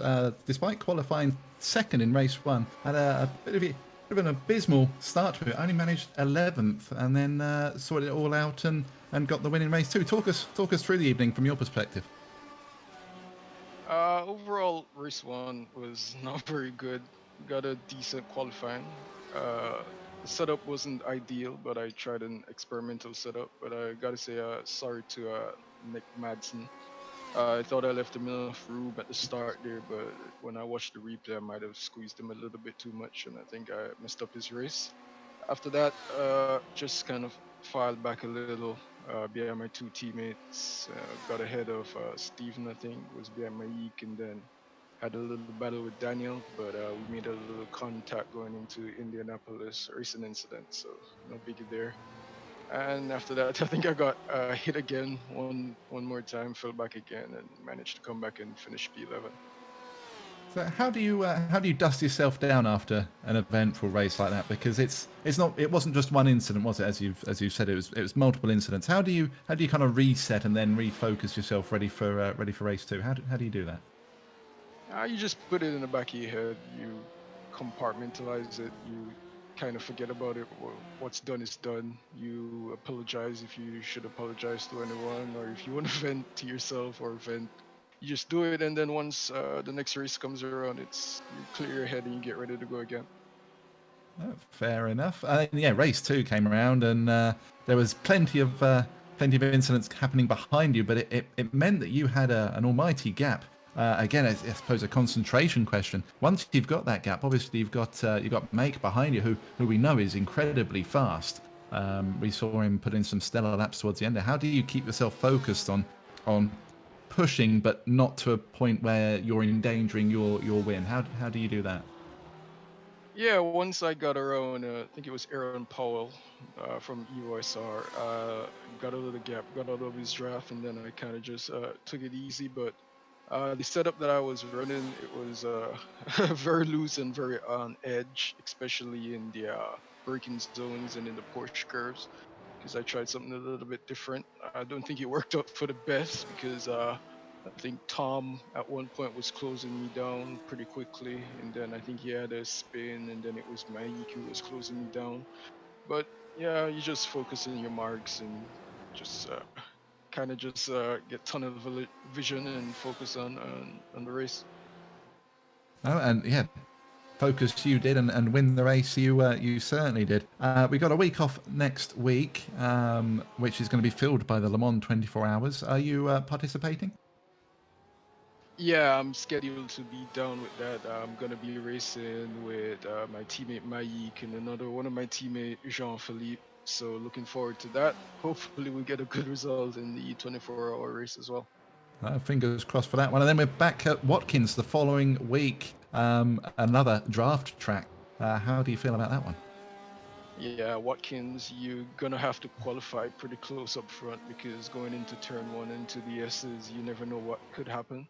So qualifying would be important. Then you need to stay out of trouble, stay off of some of the curbs, and just run your race. Well, let's hope that you have a good Le Mans and then bring that form and momentum into Watkins in a couple of weeks' time. Before we let you go, do you want to give any shout outs to anybody? Yeah, shout out to all my Gold Racing team teammates, Steven, John. Unfortunately, Dennis and Jeffrey couldn't make it to the race today, but we are still racing for them. And for Mike put in an incredible run today. I think he got 2 second places, so should be looking good in the points. Awesome. Well, like I said, good luck next week at Le Mans, and we'll see you in 2 weeks' time at Watkins. Thank you, and thank you guys for the broadcast. Have a good one. Taj Edwards there, our race to Victor, and third place in the championship still. Yeah, he'll still be ahead of Bob Humphrey. So yeah, third place in the championship. Perhaps even a contender for the title as well. Our last interview, I think, will be with Daniel Lee. He got a couple of decent results tonight. Daniel, congratulations. Much better than last season, round Le Mans, but it was anything but easy for you. It was quite a turbulent race, but in the end, a couple of good results. Definitely better than expected, given last season the one was for one where it all went wrong. A few tweaks to the setup to make it a little bit easier to handle over race distance really seemed to pay off, and had a fair bit of practice as well. Le Mans is finally starting to make friends with me, and I think that showed. Lots of fights up and down. Definitely wasn't short of action, but race 2, a lot of time was spent in the doldrums after the slipstream was broken. But before that, it was pretty action-packed, and Tom Stevens must just want to, smack me around the head because I've spent all of race 1 and 2 around him, just making life hard. So plenty of action and much better than expected. That race 1 was it was kind of strange because it was very difficult to tell who was the fastest out of you lot. You were kind of swapping positions constantly, and then just near the end, you seemed to get almost like a burst of pace and managed to overtake all those guys. Did you feel like you had a pace advantage throughout, but you just couldn't show that pace, or do you think the pace came to you more as the race went on? I was feeling confident about the pace generally, but given that I might have been running a bit more wing than some folks, particularly the Porsches seem to be level pegging on the straights, it was a case of once you're past people, you lose that slipstream, and at this circuit it counts for so much. You can't really pull out a gap, and Max Wolf on both races really seemed to challenge me and try and take the position away from me. In race 1, I wasn't sure about fuel. It looked a little bit tight, and if you get a late white flag lap at Le Mans, you're stuffed. So if you've underfueled, that's going to stop any hope of getting a good result. But in race 1, Max was creeping up behind me. I had to see if I was going to make the white flag lap. Once the white flag came out, I could put my foot back down again. But trust me, I wasn't backing off. Max was really not making life easy towards the end of both of those races. At the end of today's meeting, I believe you'll be up to probably, you might even be ahead of Humphrey in 4th. I'm not sure. Nah, probably around Maxwell. You'll probably be about 6th place. However, after a very poor first round of the championship, you've got a 9th and a 3rd, a 9th and a 2nd, and a 9th and a 3rd, which is stunning consistency. Thank you for all those who have ATD for those consistency results. Once you drop your Silverstone round, you're kind of fighting for the championship. Do you feel like you're fighting for the championship? Let's be honest, the race winners that you've seen are just that little razor's edge faster. Particularly Tom McMahon, he's definitely got it nailed. But can't remember whether Sebring is on this calendar this season. I don't think it It's is. not. No. I'm kind of regretful about that, because that is my good track. You would have saw that last season. That's the track where I seem to have that half a second pace against the rest of the field. So if Sebring was chucked in, I'd say yes. But really speaking, there's a couple of guys in here that have got the consistency and speed. And unless something happens, I'm really just gunning for the best of the rest positions. And obviously, me and Bob challenging each other for the AM Championship last season. It's nice to get like a full season together where it can be resolved. And we've had a good time fighting. We haven't spent much time sharing track together, other than Barcelona, where we all saw how that happened. So just looking forward to more chances to race alongside people who have been really good contenders. Definitely, we're certainly looking forward to seeing that as well. Before we let you go, Daniel, is there anyone you'd like to give shouts out to? Kind of want to give a shout out to myself in a way. I've got a YouTube channel that's been gunning about a month now. We're up to 500 subscribers. It's focused on sim racing, some hardware as well, because I've recently jumped up from a Logitech G29 to a Fanatec setup. There's useful videos there for people who are on the lower end of the scale, looking to move up with hardware and info. So look for me on YouTube. The account name is Danny Lee, and hopefully it will be of help to some people. Awesome. I might even have a check out on that one. Recommend. Absolutely. Thanks for having a chat with us, Daniel, and best of luck for the next round of the championship. For the event. Thank you very much. That was Daniel Leeds. Certainly do check out his YouTube channel. Just a reminder as well of our upcoming championship coming up on Apex Racing TV, the Apex Racing Academy virtual racing school GT4 Super Series. GT4 cars running the IMSA Michelin series tracks 5 rounds over the course of 7 weeks.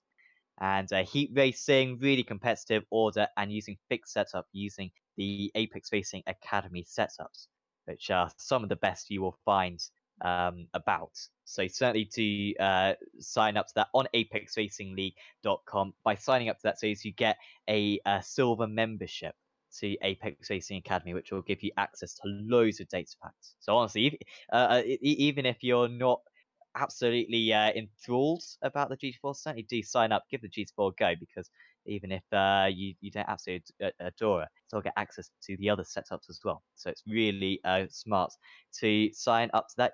Details on the Apex Racing League website there.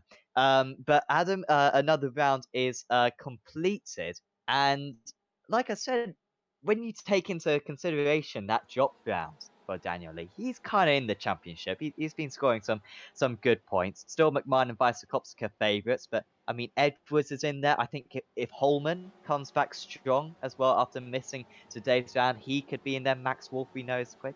It's just superb to have so many competitive gyros fighting for race wins week in, week out. No, absolutely right, and that's what I love about this league is that one bad round can make such a big difference because everyone's chomping at everyone else's heels. You know, it's brilliant, and yeah, once you play it all out at the end of the season, when it's all said and done, it's it's still up for grabs, isn't it? It's still anyone's game really at this point. But we're halfway through now. Is this the halfway point? I think we've got Yeah, it is. Good point. yeah. So yeah, all still to play for, and yeah, when we come back from the week break, 2 of my favourite tracks on iRacing. I said it last season. I'm going to say it again. Watkins and Spa, brilliant tracks. Can't wait to get back in the booth and start watching that in a couple of weeks' time. Definitely. James Salt as well is also in the championship. I just wanted to say that in case he wins the title and makes me look really dumb. But also watch out for him and Chambers as well. You know, lots of drives at this halfway stage of the season. You know, still got Watkins Glen Spa, which will be really good rounds, and then Okayama and Suzuka.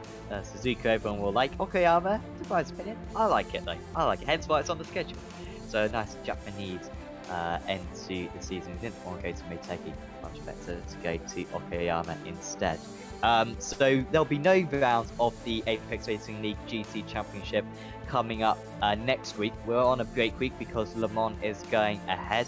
Of course, if you're racing that, best of luck to you, unless I'm in the same split as you, or Alex or Adam are in the same split as you, in which case, bad luck to you, because we need all the help we can get. But certainly, yeah, in all seriousness, best of luck for that one. We'll have a week's break, and then we'll be back for Watkins Glen and Spa on consecutive weeks in the Apex Racing League GT Championship. If you've enjoyed this video, do leave a like on it. We super appreciate it. And also subscribe to the iRacing Esports Network. Loads of stuff, including the World Championship events as well, and a couple of broadcasts from us, including the Apex Racing League Touring Car Championship. The showdown in that stage, I believe, starting on Thursday. So that's where the points are all reset pretty much, and it will be a 12-car battle for the Pro Championship and a 10-car battle as well for the Amateur Championship. I think Adam is even in that. He might even win a blooming title. I'm going into it in second place in the AM Championship. Yes. So watch that for Adam, if for nothing else. And there's loads of other stuff as well on the Esports Network and on Apex Racing TV. So certainly do keep subscribed to both of them. But for now, from me, from Adam, and from Alex, we are going to say goodbye, and we will see you next time.